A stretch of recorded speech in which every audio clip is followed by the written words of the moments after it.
It's not a matter of if someone is going to steal from your practice, but rather when it's going to happen. Internal theft and embezzlement plague small businesses all across America, and medical practices are not immune to this epidemic.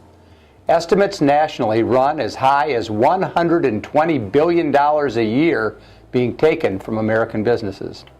Recently, one of our physician clients discovered that a longtime employee of his had embezzled over $180,000 from his practice over a 3-year period. Quite simply, his office manager was forging his name on checks and his bank was blindly cashing them. While the doctor was wondering why he was continuously struggling for cash, the employee was feeding her gambling problem.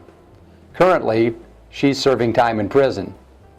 By any standards, this is a major case of embezzlement. Every person familiar with this situation is still scratching their head, wondering how this could have happened. As the doctor has stated, you could interview 10 people for her job, and she'd be the very last one you'd suspect of having this problem and doing this to you. Theft occurs on many levels, and while you may not be able to totally prevent it, you surely can reduce the opportunities for it to happen. It starts with the simple concept of keeping an eye on what's going on within your practice. In this example, the owner of the practice had taken his eye off of the ball. He trusted this employee and entrusted her with financial responsibilities without monitoring her activities. This should never happen. Blind trust in business just isn't a good thing. Constant monitoring and close inspection must always occur when there's money involved. What we call common theft is probably the most frequent form of thievery in the office. Sticky fingers in the cash drawer is another way of describing it. Failing to record cash collected or recording less than the amount collected in the office are the most common ways for this to happen. Also, if your practice sells any type of products in the office, maintaining tight inventory control is essential. Office equipment, office supplies, and even pharmaceuticals can also be targeted. Most employees who get away with this level of theft do so because they are confident that no one is watching. The best way to combat common theft is by comparing receipts, bank statements, invoices, and any other documentation related to the financial transactions of the practice. Basic audits and simple spot checks will act as a powerful deterrent, but you have to do them regularly. The example we gave above would be described more as financial fraud than common theft. Another way of accomplishing financial fraud is with a scam known as overwriting. In this scenario, an employee overwrites the amount of a payment check to a vendor, and then he or she pockets the refund when it's received from the vendor. On occasion, the vendor is in collusion with the employee that pays the bills. Another form of theft would be classified as wage theft.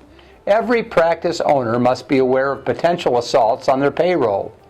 Issues such as padded hours or having one person punch in for an absent or late arriving employee are somewhat commonplace. Also, many practices use an honor system for time cards that are completely manual. There are many online time card solutions available that hold employees accountable for clocking in and out, and they have the added bonus of simplifying your payroll processing. Now, while we've just barely touched the subject of theft in medical practices, we're hopeful that this has sparked some thoughts about what may be occurring in your practice. Many practice owners don't devote a lot of time for the key management activities required to reduce the risks of theft. Good hiring practices, such as conducting background checks on new employees and calling references, are very important. Also, be alert to such things as staff members showing unusual interest in practice finances or employees with personal financial problems such as divorce or bankruptcy, and signs of substance abuse, significant changes in lifestyle, or inappropriate relationships with patients or suppliers.